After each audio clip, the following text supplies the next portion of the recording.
Assalamu alaikum, ina kwana momi, lafiya lau Abdul, momi ta amsa, ina kuma za ka naga har ka shirya da wuri haka, za ka fita, ni da nake so ka kai ni unguwa a motata, in an ɗan jima. Abdul ya ce, momi har kin manta ne, yau ne fa za ni mu haɗu da Alhaji Hamisu Kibiya akan maganar nan.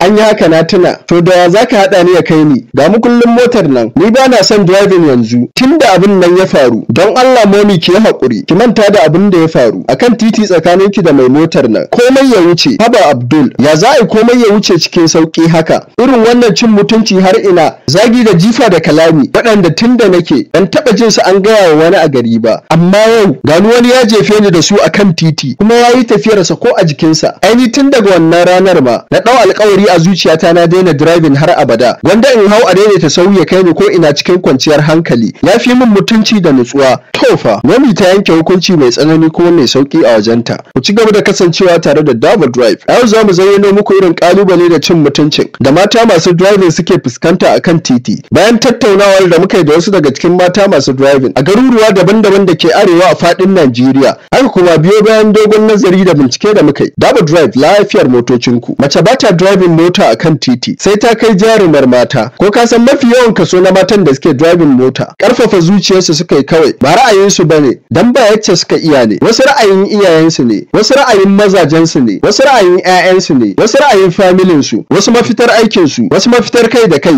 da dai sauransu. Kaɗan ne daga ciki kawai suke da ra'ayin kansu, bayan duk mu muke ƙarfafa musu gwiwa. Kash, a wasu lokutan mai yasa muke karya ƙwarin gwiwarsu? Ƙorafi na farko, binciken ya nuna yawancinmu, dukkanmu, ba ga mata ba ga maza ba, yaro da babba, mun ɗabi'antu da wata kalma guda ɗaya wacce duk nazari da hange ya tabbatar mana da ita ta kawo rauni da zubewar daraja ga mata masu driving mota a kan titi. Wannan kalmar ita ce, mace ce take tuka motar. Kash, a wasu lokutan ma har da mata 'yan uwansu zaka ji suna, ai mace ce take tuka motar sai a hankali, sai ka rasa ma a wani muhalli zaka sa wannan kalmar da muke faɗa ta daidai da ma'anarta. Wasu daga cikin mata masu driving da muka tattauna da su sun kalli kalmar ne a matsayin rauni da ake kallon su da shi na ɗan adamtakar da halittar da Allah ya yi musu. Ka ji amsa cikin dattako, gaskiya na ji daɗin wannan amsar daga bakin babar nan tawa, don wacce ta yi maganar nan ta haife ni sosai wallahi, kuma ta kai sama da shekara 15 tana driving a Sokoto. Wasu kuma daga cikinsu suka ce raini ne kawai, da kuma ana kallon mace ba za ta yi wani abu bane yadda ya kamata a tukin mota ba. Kaso da yawa a cikin matan da muka tattauna da su haka suka faɗa, wasu daga Abuja, Katsina, Kano, Kaduna, Sokoto,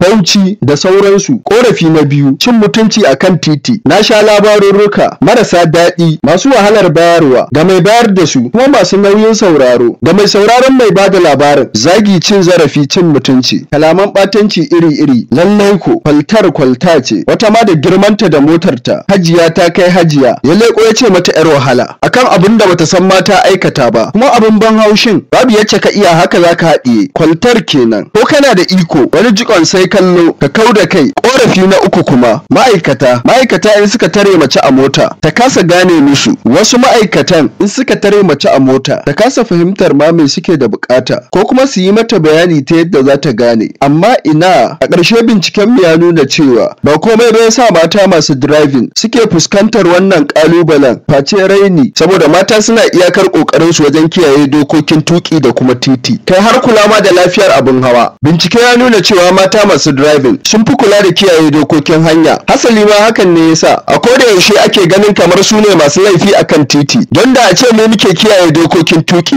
kamar yacce mata masu driving suke ƙoƙarin yi a koda yaushe, da ba za mu taɓa ganewa suna wasu gurujis ɗin ba. To su mata wai abin tambaya, ba a yi musu laifi ne akan titi, ko kuma uzuri da hakuri suka fi mu da mutuntaka, ko kuma mu je dan kanmu suke mana? Abokina kar ka zama sakarai mana. Me ne zagin mace tana driving ko laifi ta maka akan titi? Kuskure ne irin wanda ba wanda baya aikata shi. Me kuma na zagin? In ma ka zage ta, ka tuna fa uwar wani ce inda taka uwar ce fa, matar wani ce inda taka matar ce fa, yayar wani ce inda taka yayar ce fa, kanwar wani ce inda taka kanwar ce fa, kuma yar wani ce inda taka yar ce fa. Amsar ba zan so hakan ba, kai ma ba za ka so hakan ba. Ga duk mace mai tukin mota, daga yau duk wanda ya sake cin mutuncinki akan titi, daga yau duk wanda ya sake taba mutuncinki akan titi, ki dau lambar motarsa ki yi reporting a police headquarter a state din da kike, za ki ga aiki da cikawa. Wannan bidiyon sadaukarwa ne ga duk matan da suke driving mota akan titi. Ku ci gaba da hakuri, kuma ku ci gaba da driving kamar ba ku san suna yi ba. Amsoshin tambayoyin ku mu hada a comment section. Yi like, ka yi comment, sannan kuma ka yi sharing don wasu su su ma su gani su faɗaka. Kada ka manta please ka yi subscribe sannan ka danna ƙararrawa don sanar da kai sababbin bidiyon mu da suke tafe da zarar mun ɗora.